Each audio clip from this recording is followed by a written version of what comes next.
I'm outside the Greenwood Theatre in South London, right next to Guy's Hospital. It was built by a bequest, they say, that was meant to provide an operating theatre. Instead, they got an actors' theatre. Not that it made much difference, because the scalpel has been wielded here. It was 25 years ago that the first edition of Question Time, political debate with the public, took place here. And you could say that since then the politicians have learnt what it's like to be cut up. What's the matter with you? Where did you get all that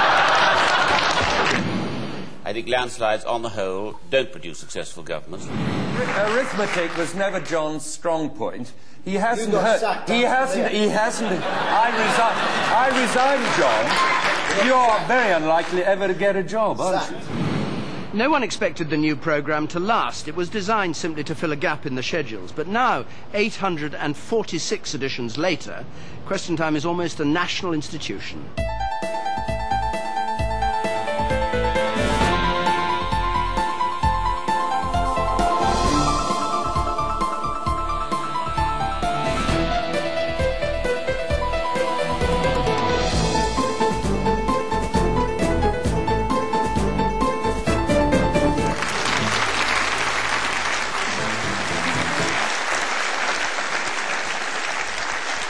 Hello, and here we are for the first of our weekly Question Times with an audience in a South London theatre which has been specially converted for television. That's to say the theatre has been specially converted, not the audience. The audience are much the same people as they were when they came in. They're what's described in TV circles as real people to distinguish them from people who work in television. Sir Robin Day was the first chairman of Question Time, and on his first panel, Edna O'Brien, Teddy Taylor, Michael Foot and Archbishop Derek Warlock of Liverpool, and of course an audience determined from the very start to have their say.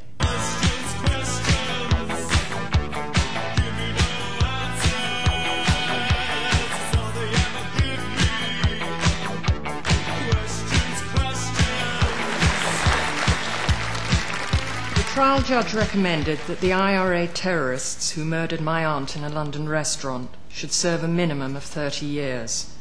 Should they be released earlier if the arms are handed over? How does the panel view the Lord Chief Justice's view that Britain is going to the dogs? They're talking about massive rent increases in council houses, and now they're talking about stopping building them. You're very biased against council tenants. What do you think of what they've said? Do you think they're a lot of smug fuddy-duddies? Well, they seem very complimentary about the question, but they haven't actually given me any answers. But the best sport was the first time a cabinet minister risked coming on in programme number 3. And the Right Honourable Michael Heseltine MP, Secretary of State for the Environment in Mrs Thatcher's cabinet, who is well known for cutting almost everything except his hair.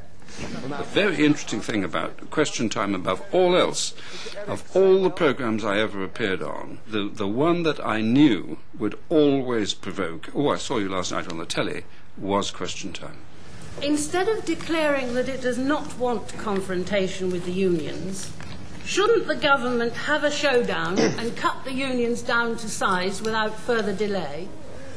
I think the answer to that question in the terms...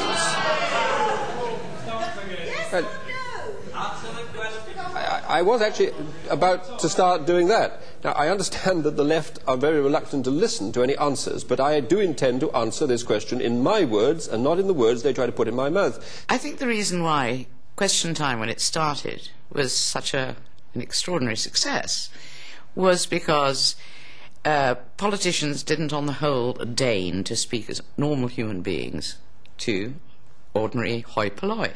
It would have been extraordinarily curious if a government which was elected with the votes of about 40% of the British trade unionists should want to have a showdown with the unions. I was a huge fan of Question Time and would watch it every week. And I wasn't alone.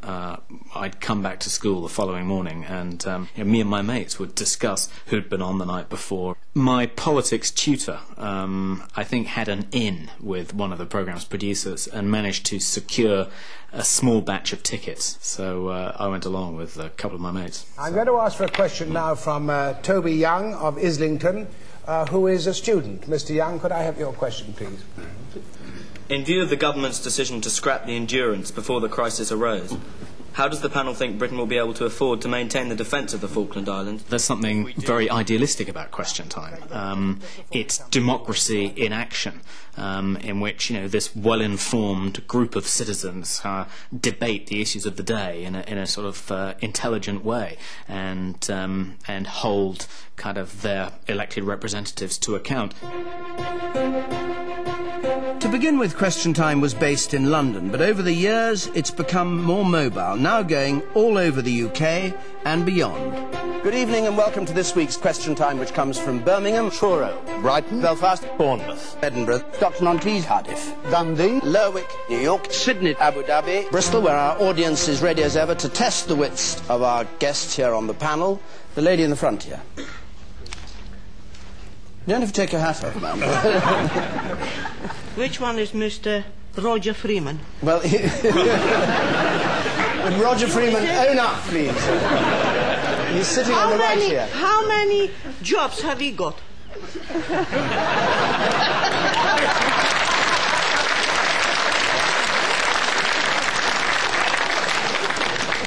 Go on, Mr. Freeman, how many jobs have you got? Chancellor for the Duchess of Lancaster, Minister for Public Service, and Citizen Charter, Member of Kittens. I think that's Little ones for leggets or big ones. Member of Parliament for Kettering. Well, accountant, farmer, transport minister. What's the matter with you? Where did you get all that praise?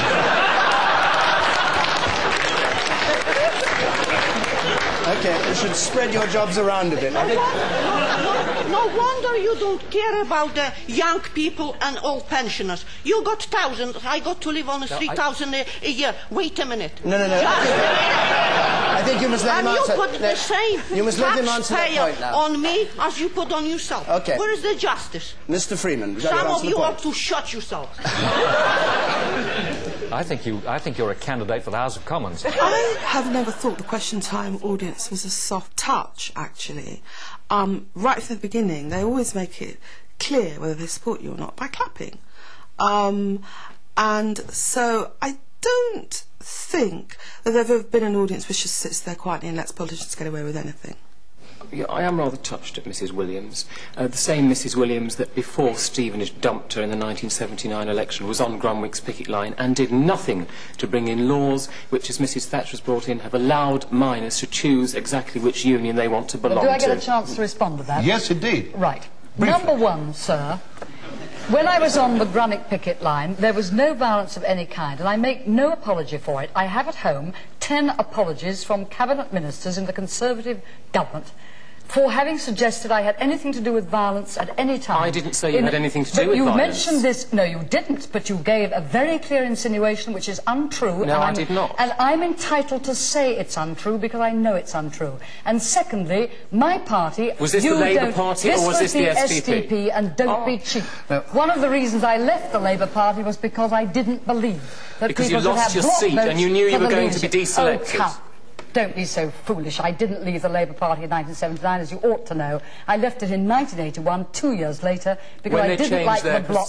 Hold on, Shelley. What the young gentleman is trying to get from the young gentleman is being very personal, and he doesn't know what he's talking about. Well, I'm afraid democracy consists... Democracy consists of other people whom you and I don't think know what they're talking about. Well, I know he doesn't. The audiences for Question Time have become much more articulate because they're Question Time people these days. I think originally the audience came along as they might come along to any other programme, but now they are much more self-confident, much more articulate, know the rules of the game, and get rather bad-tempered if the panel takes more time than they think the audience is getting. I'm a pensioner, and I'm disgusted with the way pensioners are being asked to pay for the economy of the country. No, you're wrong, sir. You're wrong.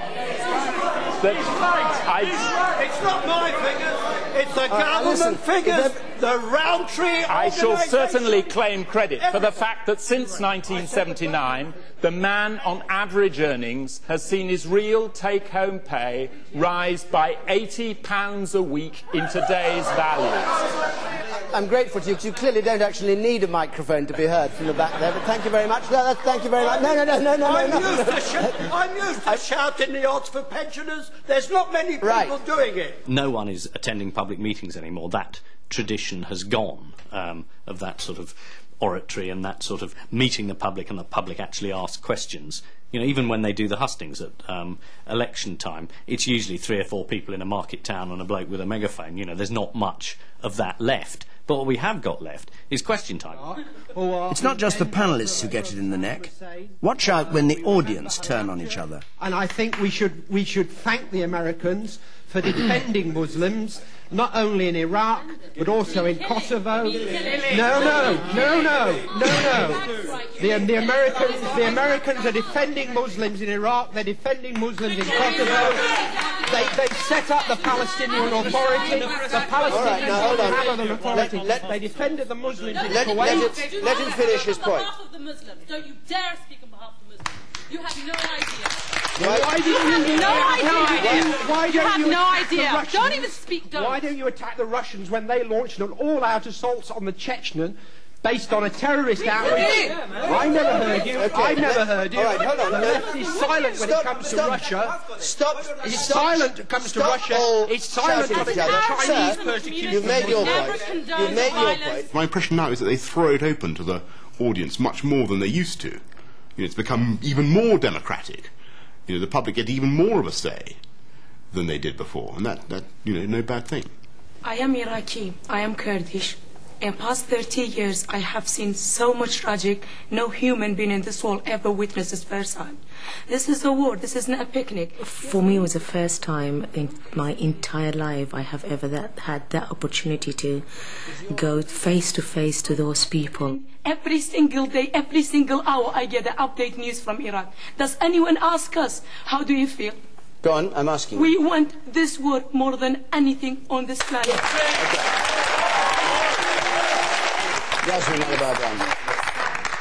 I totally sympathise with you, but I think it's very, very important. I do sympathise. Please don't tell me that I don't know and I don't know. She wants to let her ask you a question. Could you look at my eyes? Could you look at my eyes? I've been in a prison repeatedly raped. You haven't got a clue. You don't say you haven't got a clue.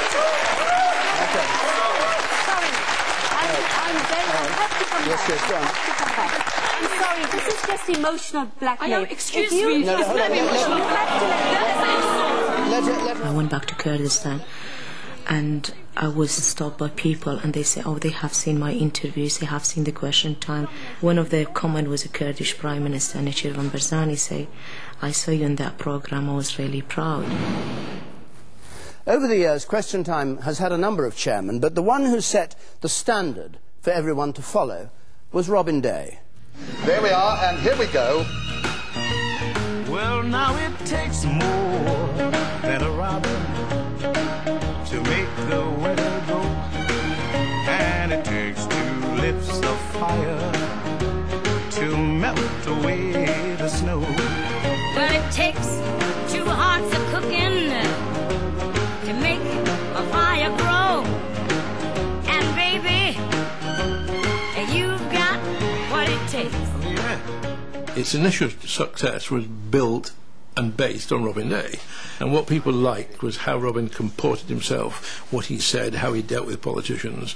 They liked him having a hard time sometimes from politicians, but always winning in the end. I'm not in favour of abortion for what is called social reasons. Let me go on, since you want me to be precise. By social reasons... Don't necessarily be precise by going on. Well, obfuscation is an art form. Well, you must make up your mind whether you want this to be a serious programme or whether you're really Michael Parkinson in disguise. I don't know how long it took you to think up that before you came to the studio. Robin Day, obviously, was the great one to begin with, and his problem was his problem with women. I don't really want to see any newspaper have to compromise itself and pander to the kind of dinosaur sexist instincts of some of, or a majority of readers. Dinosaur? Dinosaur sexist instincts. But the dinosaur is I understand about sexist instinct, but I don't understand what dinosaurs have got to do with it. He adored women to the extent that he indulged in very elephantine flirting with all of us. Edna, your idea of a night out? A night out, a perfect night out. Yes, it would be to go out with the man I love, who was quite generous and bought some champagne and didn't say, oh, it costs $1.80 a glass, and above all, didn't tell me how much he loved his wife. That would be awesome. When are you free? Is there a lady who would like to ask a question? Because otherwise, if I don't insist on having a lady, I shall get a lot of rude letters. There's a rather lovely one there, yes. I'd like to... I'd like to take another question, not unconnected, from Angela de la Nougered, who is a student, and I hope I pronounce your beautiful name correctly. Thank you, Sir Robin. Robin was a Liberal candidate in his early days, would very much like to have been a professional politician, but he was very well informed, very sharp, big personality, great fun, a wonderful chairman. Michael Heseltine? Well, I go back to what I was saying before. Oh, well, then we'll have another question. Yes, sir. I believe that in the USA they have genius classes in some of their public schools. Would it be possible to fit those into our state system? Genius classes? Yes. That's what they're called. Would you have gone into one of those, Neil Kinnock? Quite possibly. Yes, I was too busy going to the modesty class, actually, to have been able to attend. But you didn't do very well. There's no...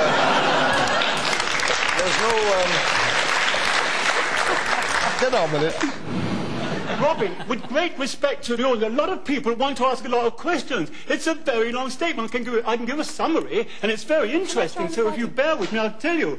Do you know what we did during the revolution? We took away the landowners, the power from the landowners, and gave it to the people. That'll be going on with Mrs. Curry. Mrs. Curry. Mrs. Curry. Number one. Mrs. Curry. If I may. Number one. Well, I don't like Mrs. Curry. I don't like it. Mrs. Curry, positive. Would you just keep your mouth shut while Mrs. Curry is speaking? You've had a long turn. We don't want any more nonsense. Why can't the public be given a general idea of what the spying's been all about? Can you answer that?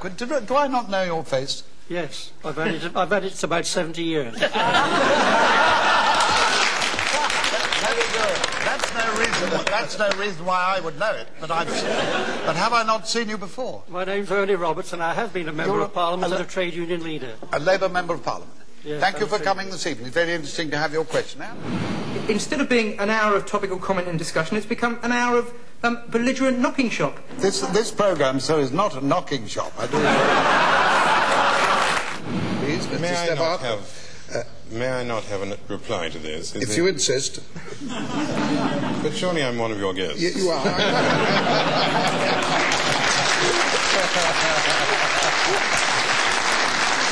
I'm also thinking of the audience who've got some very interesting questions, and one can't balance it like Solomon, but go ahead. What do you see as the issue in this Euro election? Because I've been looking at all the propaganda and I can't quite understand. Well, I'm very disappointed at that, Robin. You really should come to more of our press conferences. I don't think I've seen you at one of them yet. Well, I do other work in the morning, and I've read all the literature. Tomorrow morning, come with me on the 8 o'clock plane. You have to make a point like that. It isn't a very good reply to a question. Well, Robin, you did say that you had been looking at the propaganda and you hadn't seen the case. Now, you cannot have read the manifesto. You cannot have looked at the statements that Neil Kinnock, I'm asking the question for the benefit of people up in Inverness and Plymouth who haven't read the stuff at all. That's a perfectly fair question. Right, well, get on with it. The answer to that question. I think a good way of looking at the Question Time presenters is to see them as being a little like the different actors who've played James Bond. So, David Dimbleby, Pierce Brosnan, Peter Sissons, Roger Moore, obviously, Ludwig Kennedy, George Lazenby, and Robin Day has to be Sean Connery. I'll be in the chair, bloody but unbowed. I hope you'll join us next week. Thank you for watching. Sleep well. Looking at Question Time from 25 years ago to the present day is rather like a contemporary history lesson with your finger firmly pushed on the fast forward button. Can the panel seriously commit themselves by saying that the issues at stake are so vital that they are prepared to risk sacrificing their own lives in a war with Argentina? Do the team agree with Lord Denning's view that the Brighton bombing was an act of treason?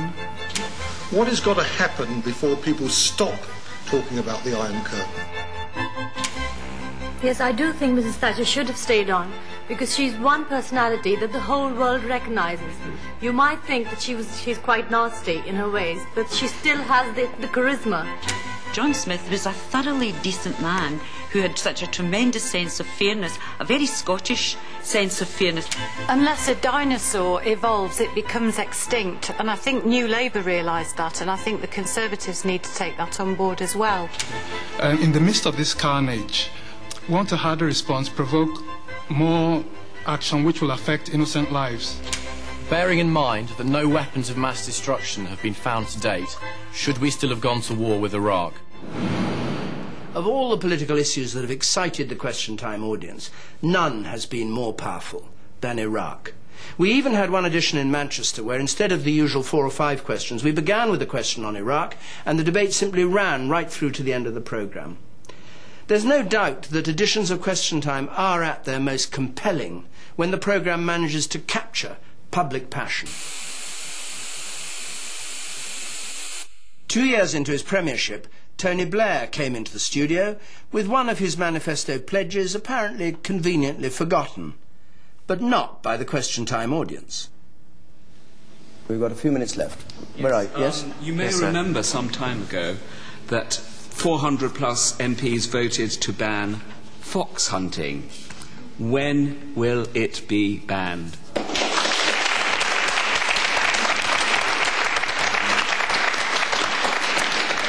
It will be banned. I mean, we'll get the vote to ban it as soon as we possibly can. We had one try at it last session.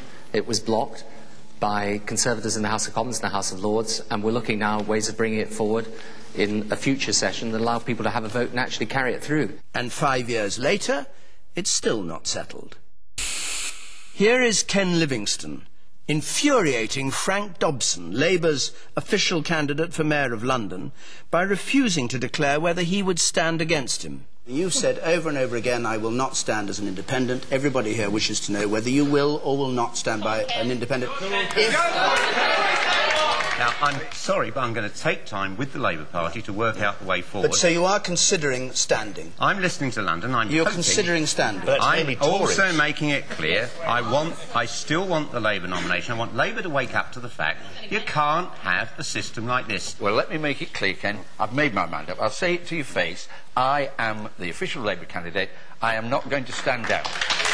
So, no matter how much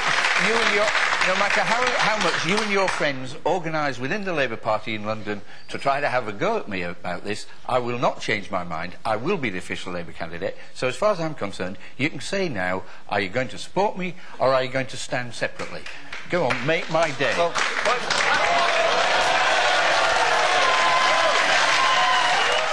Ken Livingstone duly stood as an independent candidate against Frank Dobson and won. Back in 1981, 4 senior Labour Party members announced that they were going to leave the party because they thought it was moving too far to the left. One of the so-called Gang of 4, David Owen, happened to be on the panel with David Steele, then leader of the Liberals. And remember, this is well before the Gang of 4 had launched their SDP. Mr. Steele, I understand this is the first occasion on this programme that you've ever had the chance of discussing this matter directly with Dr. Owen. Would you like to take advantage of it?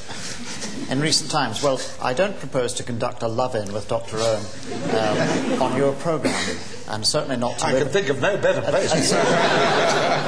And certainly not to live in sin either with him or anybody else. But a marriage is a possibility, which I think we should look towards. What's your response to that, David Owen? Well, there's no question of a marriage. There may well be a need for an electoral arrangement whereby you don't fight each other. No question of an alliance with the Liberal Party? I think at this stage the only thing that is at issue is how can you work together. In 2001, just 2 days after the attacks of September the 11th, Question Time mounted a special programme. The BBC apologised for the timing of this edition, in which the audience harried the former American ambassador. Does the bombing in America represent a failure in US foreign policy, with millions and millions of people all around the world despising the American nation? Philip Labour. I'll respond to the last several questions as I respond to you. President Bush has made it clear that once it is determined with certainty who is to blame, that any nation which harbors such individuals shall also be held accountable. We must be reflective on why there are these attitudes towards the United States. But if I may, let him speak. But if I may, he's saying what you're saying. But I think. Well, all right. If I may, I'll bring you in. May I continue? If you listen to him, I'll bring you in. All right. But that is not a justification for any individual around this globe to celebrate what we've seen as the utter disregard for the sanctity of human life. America, for God's sake, wake up to what you are doing in the Middle East. And when you wake up, then you will solve the problems and you will prevent what happened on Tuesday. And that's the only way, really, to do that. Alan Clark got a ticking off from Mrs. Thatcher when he sounded off about her decision on defence procurement. Margaret Thatcher said she was batting for Britain. Why wasn't she batting for Britain today, when her government awarded the contract for a new missile, not to British Aerospace for their Sea Eagle, but to an American company for their Harpoon missile? I must admit that I very much regret when a major weapons contract goes outside this country, where the equivalent can be made in England. Is there anyone here who wishes to defend the government on this, because its minister doesn't? Claire Short has often spoken her mind. Here she is, castigating Bill Clinton for his involvement with Monica Lewinsky, just at the time that her own boss, Tony Blair, was offering his support. If he'd been a British Prime Minister, he would have gone. I'm glad to say about our system. It's clear he's not going to go. It's clear he's going to hang on. I think also we're all sick of hearing about it. It kind of pollutes our radios and so on. There's all this messy detail endlessly coming out. He's weakened, and it's very unfortunate to have a weakened President of the United States at a time when the world's economy is in the condition it is. But I think he's going to hang on, and then it's up to the American system. But you prefer him to have gone? You say you were glad under our system he would have gone? I think a politician that's done that much, told that many lies, isn't really fit to be a leader. But the American people appear to take another view, and he's not going to go, so it's up to them. Scotland's First Minister Henry McLeish came on when he was under pressure to explain his use of parliamentary expenses.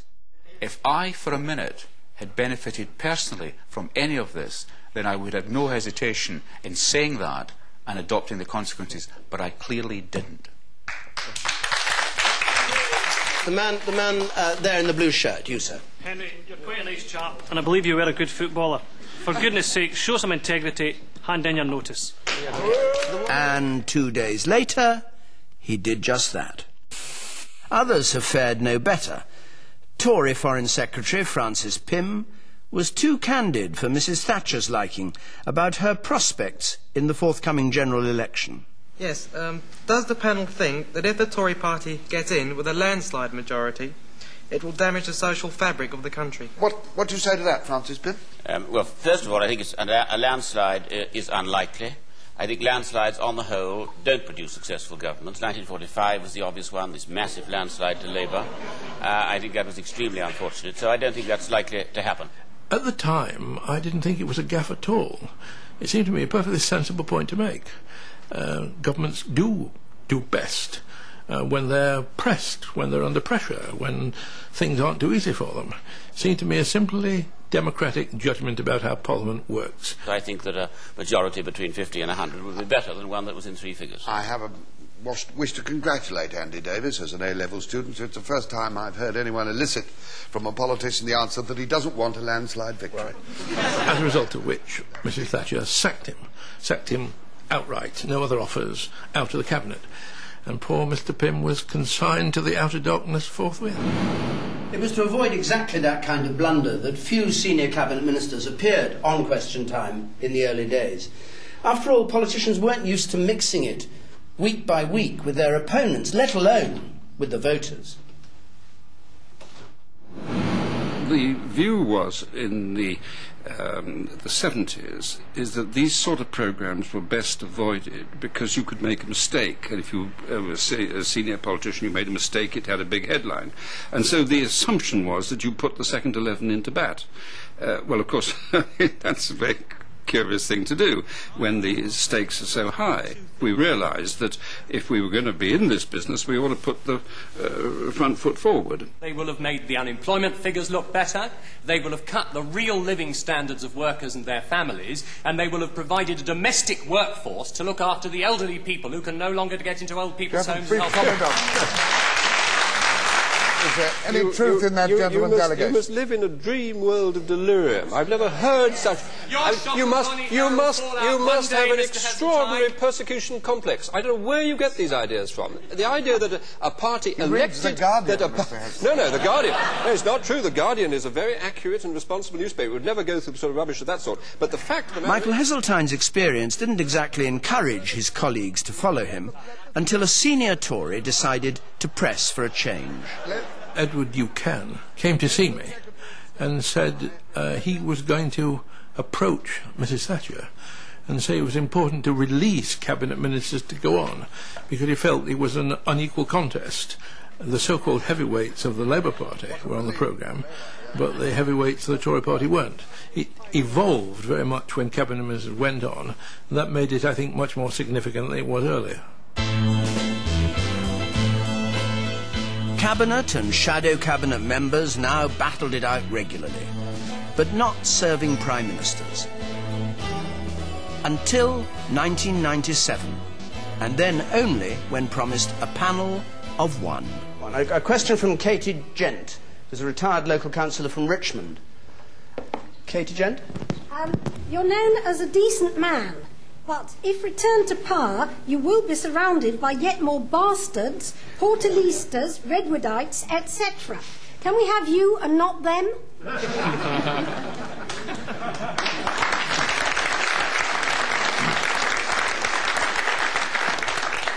Well,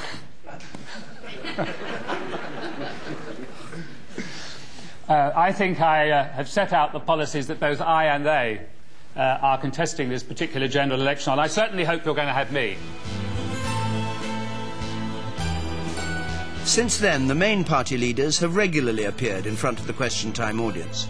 Not always a comfortable experience. The man with in the spectacles in the centre there.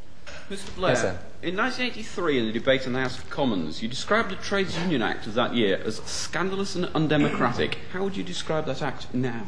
Well, I've just made it clear. I mean, this is what David and I went through, 10 rounds with the other evening. So it's no longer undemocratic and designed to I've render said the to trade you that union what I think is ridiculous. important is, and frankly, rather than reading out the old Tory Central Office brief, exercise a bit of imagination yourself.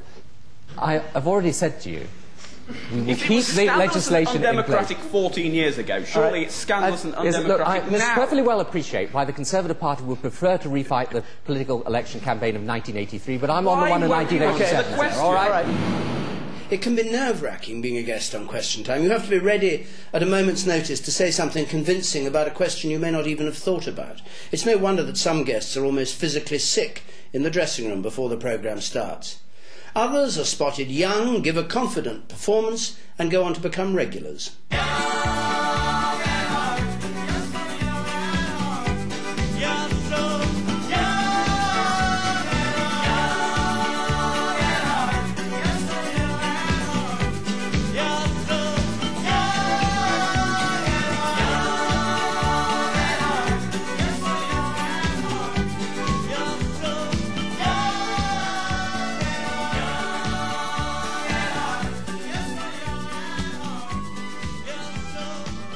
Question Time is probably the biggest audience many politicians will get, and it's a particularly big deal if you're a backbencher. I've always found it nerve-wracking. In fact, when I watch it now as a viewer, every time the music comes up, I really get complete terror and my stomach tightens.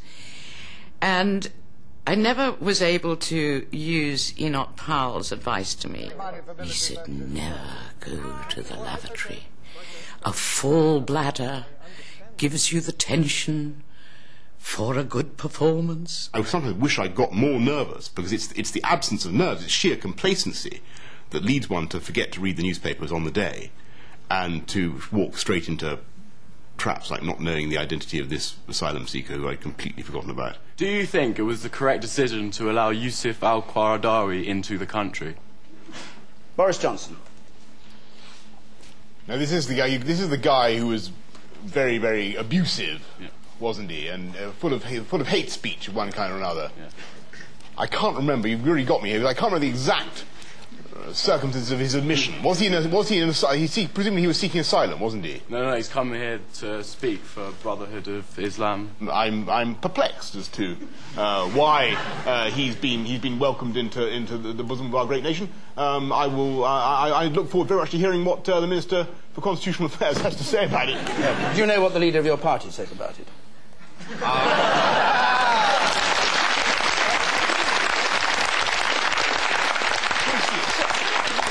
Since he is a man of fantastic sagacity and judgment, I imagine that he said more or less what I've said.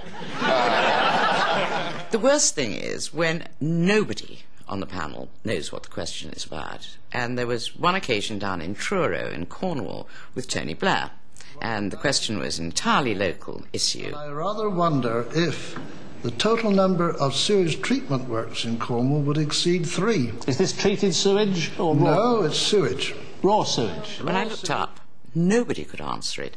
And I did a sort of scan. I could see Tony Blair, for once, looking rather terrified. Yes, I just want to say that, of course, it's absolutely disgraceful. I didn't know about St Ives, but of course we must have more sewage treatment plants. Many years later, we both remembered with horror the time that we went to Truro and none of us knew what that particular question was about. A panellist, I work out, gets about 6, 7, possibly 8 minutes to talk to that large audience. So you have to take it very, very seriously. And I read all the papers for the week and try and anticipate the questions. Sometimes I had a list of 150 possible questions and I've guessed them all. I don't work out the answers. At this moment in time, where are the panel coming from with regard to the Plain English Campaign's list of our most annoying phrases? Tony Benn, the question was, at this moment in time, where are the panel coming from with regard to the Plain English Campaign's list of our most annoying Well, in the phrases? ultimate analysis, when we put it out for consultation, there's absolutely no doubt that we've got to get a level playing field by changing the goalposts so that we can name and shame people into regime changes all over the world. And if we could put that out and bring vulnerable people in the community closer to the community in which they live, then there's no doubt the bottom line would be very much clearer, and I feel that's the way to do it. It's very good fun, question time. Also, it goes out rather late, so you have this feeling that you can kind of go for your shots a bit and say what's on your mind. What we need to do is to get back to organic methods of production. All I can say is I go into the shop and I see these organic things. They cost much more than the other stuff. They're stunted, mouldy little things covered with soil. And I go, and there's the other stuff. Lovely, luscious, big stuff grown with fertilizer or whatever it is, and I buy it for my children and I feed it to them, and they're jolly healthy. That you have vast hordes of kids, uncorrected, roaming housing estates, out of control. It's about time somebody did smack them and keep them in at 10 at night. Joe Brand. Oh, I'd like to give Bernard a bit of a smack for that. Does the panel think that the lack of any credible opposition since the last election bodes well for democracy in the UK? Is there a credible opposition? Not really, no.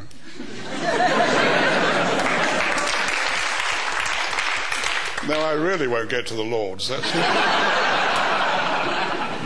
Roy Jenkins claimed that certain members of the Labour Party, in particular reference to members on the GLC, were trying to get control of the police forces in order that they could sort of use political influence on it. And I'd like to know what the panel think. Alan Taylor, what do you think about this? To tell you the truth, I don't think anything about it at all. If everybody who came on the programme was as honest as that, we'd never have a programme, just for the money. No, if you think I'm going to start thinking about this problem, you're very mistaken. I mean, one of the reasons Arthur Scargill, I suspect, wants a referendum is that he doesn't anyway believe in parliamentary democracy because he is a Marxist. Yes, I am. I'm a Marxist. The trouble is, Michael Portillo's a Marx and Spencerist, and that's what's getting us into this government. One does hear of worse cases, real sexual harassment, and I wondered where there is a line to be drawn. Well, Can I suggest you fight could you back? say where you draw the line? The critical thing to do is fight back. If somebody pinches you on the cheek, pinch them back. If somebody pinches your bottom, pinch theirs. It's amazing what an effect it has. How far would you go with that? No, I've said no more. Well, I don't think you actually see sex on television, do you? You see simulated sex. And they're actors. And it may be distasteful, but I never watch it because I prefer the real thing. The most electric editions of Question Time are those where two rival panellists allow their political or sometimes their personal antipathy to show through.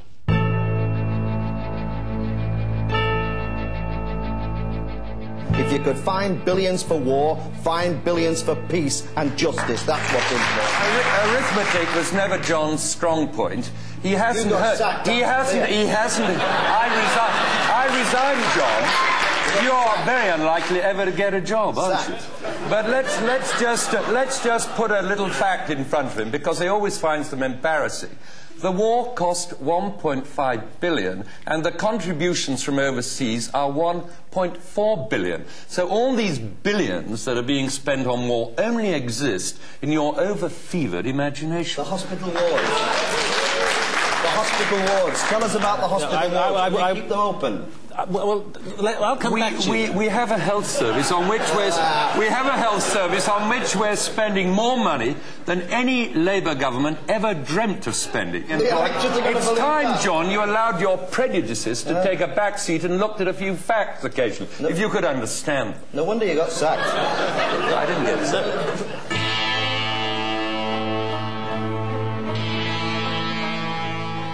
Tabloid business is a dying industry. They sell a million less papers than they did 10 years ago. The Daily Mirror is dying even faster than other papers. It's 24% down on sales. You're dying on your feet, mate. I'd back in if I were you. They have tried to... Newspapers have the tabloids have tried to blame the Queen for the Paul Burrell fiasco, and it was clearly a fiasco. David, I've heard enough of this rubbish. Listen... Well, why don't you leave the room? Well, I'll tell you what I'd love...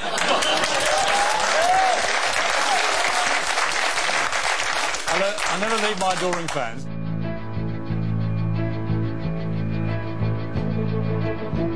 When you made the decision that it was right to be non-unilateralist, having been unilateralist all these years, when you made the decision to be a good European, having not been a good European, when you made the decision to give up nationalising, having always been a nationaliser, when you made the decision to do devolution for Scotland, having always been against it, was that on high moral grounds? Or was it because you wanted the votes? And I'm surprised to find how much I'm in agreement with Arthur Scargill. He is a genuine old socialist. He knows what a socialist is.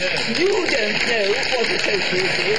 Let him answer. I don't know why I've provoked so much aggression on behalf of a liberal peeress, but let me deal with not two a of the peer, points. it's a woman peer. All right, a woman peer. We will deal with two of the points of alleged inconsistency which were alleged at me. Apparently, I've been anti-devolution and have suddenly become devolution. Well, your party has. I was actually the minister who carried through the devolution legislation in the last Labour government. I was supposed to... What would you allow me to answer, please? You're not in the House of Lords now. You're in a place where you have to listen to other people.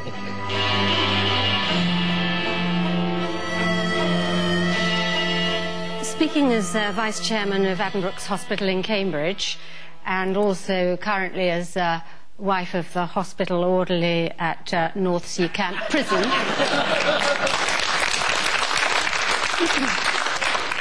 I think I see the health service in the round. Oh, yes, of course, those two examples. The need for... That would cover it. The need... I was slightly surprised Mary Archer had agreed to go on a panel with me anyway. But when it came to it, I think she just thought everybody, and that included me, would be too polite to mention the fact that their husband had been involved in a number of extremely sleazy affairs during his time. I think people have a memory of the major years sleaze being absolutely fantastic, you know, top-rate sleaze. There were liars, obviously. There was perjurers. We had Jonathan Aitken and Geoffrey. And, you know, that's sleaze. Anything contentious there? Like to take another free kick while you're at it? Well, this is a public programme, and you've appeared on the panel. And I think you're most famous for being Geoffrey's wife. The Prime Minister, his first response, when everyone says you're sleazy, he says, look at all the Tories there in jail. Your husband is the reason that Tony Blair gets away with it in Parliament. That, I think, we have to take into consideration. She was jolly angry with me. And I had a harangue afterwards, saying that, you know, I'd been incredibly rude and she'd done nothing to merit that sort of treatment. And then, in the end, she said, well, you know, what do you think I should do? And I said, stay at home.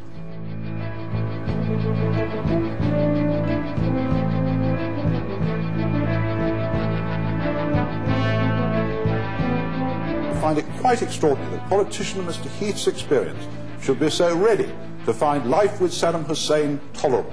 I'm not saying that for one moment. Having met President Saddam Hussein, which you haven't done, I know perfectly well what he's like. All you've done is sit in your office and demand a war every day since August the 2nd.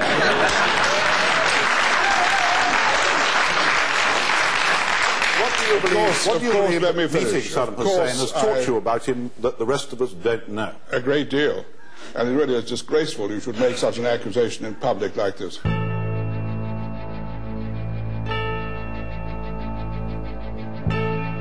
It's true. You're taking it down to 14, and that would really worry me. I'd be firmer on 18 and leave it there. When I listen to Geoffrey preaching the eternal compromise of 18, yes, I think of the remark that I make to my students. Why do Englishmen like sitting on the fence so much? Because they enjoy the sensation, Geoffrey. There is no grounds in reason or logic or justice for 18. I enjoyed the very clever way you got a laugh, David. I'm bound to say to you, I was not sitting on the fence and I was not compromising. 18 is what I feel, and 18 is what I believe. And you don't have the right to doubt my beliefs and think just because you're an expert in this subject, I don't have the right to say what I feel or get a cheap laugh out of it. I stand by 18 and I mean it.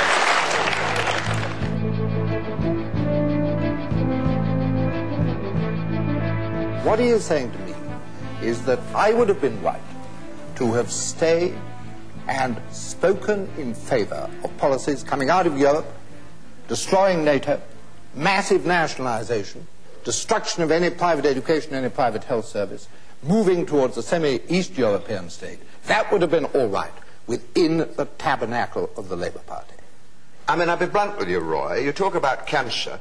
I feel very strongly about people whose entire life depends on the working class movement. Your father was a miner. He was in jail in the general strike. You got into Parliament as a Labour member. Every office you held was because of the Labour Party. Cabinet Minister, appointed by a Labour Prime Minister, and then you left the party. Now that's a cancerous growth. Not personally, but I think people who betray those who gave them power are the real threat. And I must say that bluntly to you because I think that needs to be said. Now, having said that, you think you're promising us Derek Hatton being leader of the Labour Party? I'm only saying, Roy, that the people that stay true to those who put them in power, these are the people I admire, not the people who climb into power on the backs of others, kick away the ladder, and are presented by everybody as men of principle and moderate.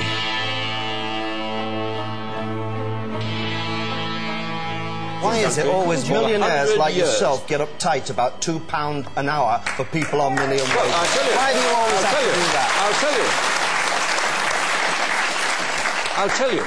because I know something about actually creating jobs as opposed to just talking about it. You've obviously done a lot better than your workers have. Yeah, but in fact created a large number of jobs in the process. Not at £2 an hour. Now, you just tell the people in this country... Is £2 an hour acceptable to you? You know perfectly well that what you're talking about is £4.08 an hour as the minimum wage. Is £2 an hour acceptable to you as a very wealthy man? It is nothing to do with me being a wealthy man. Well, what you're trying is it acceptable £2 an hour? It is entirely a matter of what people are prepared to accept in the circumstances of getting a job.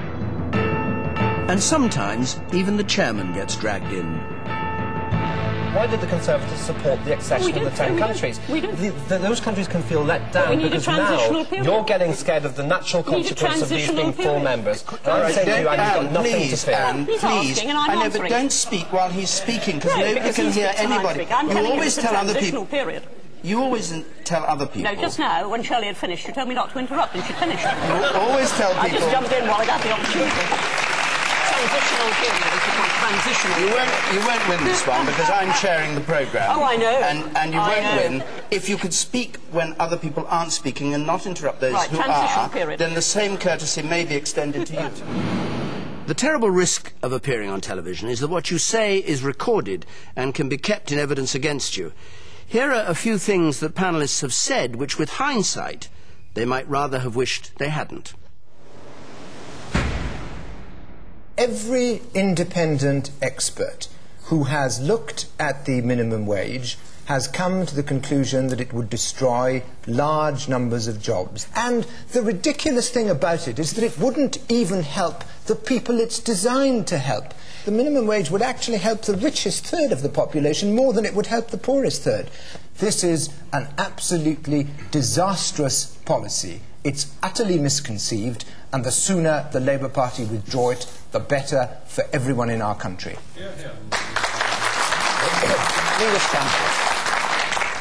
I believe it's misconceived. I believe it has its origin in the desire of the Labour Party to try and offer something to the trade unions. The consequences for the rest of the workforce will far outweigh any benefit which might accrue from the minimum wage proposal. I think that you will find, when the community charge has been in for some time, that all the fuss that has been created around it will disappear very, very largely. And in a couple of years' time, people are going to be quite used to the community charge, and I think that they won't understand what all this fuss was about. My hope would be that, in fact, John Major, for whom all of us have the greatest respect, and who worked with Nigel for a long time, will be able to do as good a job. I think he will. And I think his position is made a great deal easier by the fact that Alan Waters has gone. He's left him with a clear area. Is his position made stronger? Because, after all, if she were to lose, I think someone pointed out tonight, 2 chancellors in a row, her own position could be untenable. No, perhaps John Major is in a stronger position than any chancellor has been for a number of years. Well, that could well be. And he is as tough as old boots as John Major as well. So I think he may surprise people a little bit.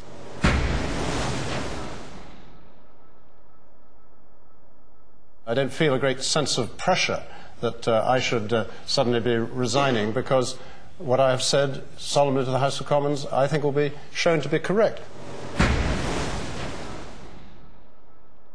Our perception of the United Nations and the role of the United Nations has changed a very great deal. I mean, many people previously, people in fact from my own political persuasion, would not have wanted intervention either by the United Nations or others, and yet increasingly now we see ourselves drawn in to these conflicts, whether it's in Somalia or former Yugoslavia or indeed in Iraq. What I think is necessary, however, is if we are going to give this new potency to the United Nations, it has to be more than simply the United States and Britain and France and 1 or 2 other countries.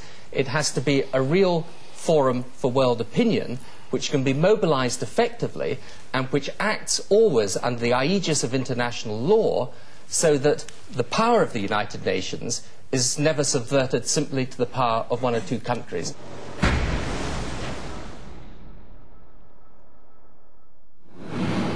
And that ends this look back over 25 years of Question Time. The next edition of Question Time, next Thursday. I hope you'll join us for it. But just before we go, a few moments that everyone, panellists, audience and chairman, might rather forget.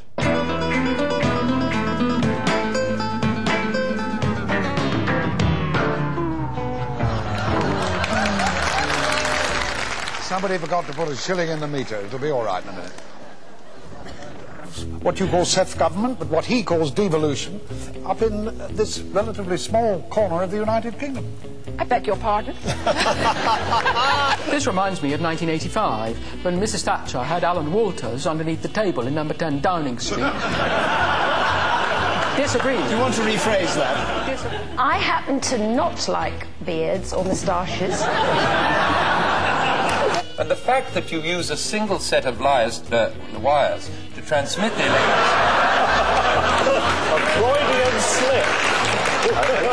slip. We could stand you a lunch, Cyril. At least I think we could stand you a lunch. You haven't seen my lunch. What does the team think of the common market proposal to ration alcohol? I'm afraid I'm not familiar with this. This has just come on. Wendy Mantle.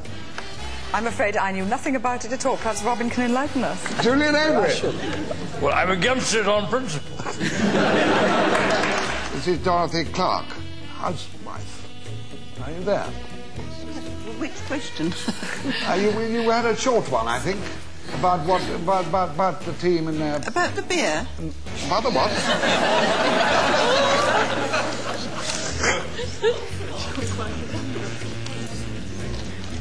Oh, I'm doing the wrong thing, aren't I? No. You just ask whatever you like to ask, but not a long political question. You had one at the end, I think I remembered. You had two or three. I thought you wanted to ask her one. How are you doing there? What have you got in that handbag? Well, while you're waiting, I'll tell you what it was. It was, what does the team like doing on a night out? What does the team Yes, we've got that. No, it's not permissible. It's 77%. Is that right? 19% it's occasionally permissible. What a wet one, it's not wrong. What was the question I asked? What? The answer is no, it is not wrong in all circumstances. No, it is not wrong. Thank you very much. Well, excellent, good. Well, it's a very interesting result. Remember the point of the question? Instead of a... Can you remember it? Yes, I can remember it very well. I want to get it right. Got it written in front of you. Well, of course. You don't create jobs by pouring money into silly things. Indeed, if you tax successful firms... What was a silly thing that the GLC put its money in so far as job creation was concerned? And I said, well, I can't remember. Yeah, you can't remember.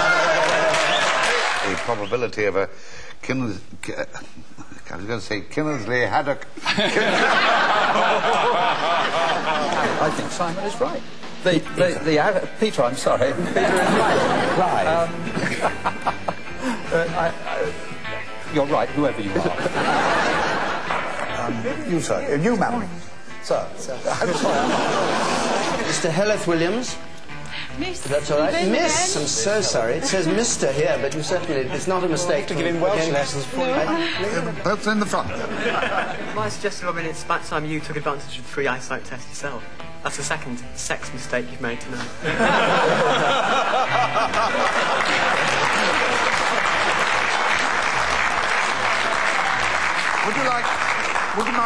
Would you like to stand up, please? And I'll take a poll of the audience.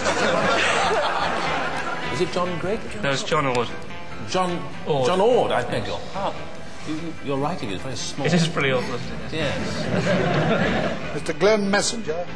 Mr. Glenn, I'm sorry. I've got his name right. I've mixed up your name with your occupation. Prepared by the doctor. And paid £45 for it. Robin Cook, sorry. Should you think that... do you think that's proper? Yes, David Bumblebee.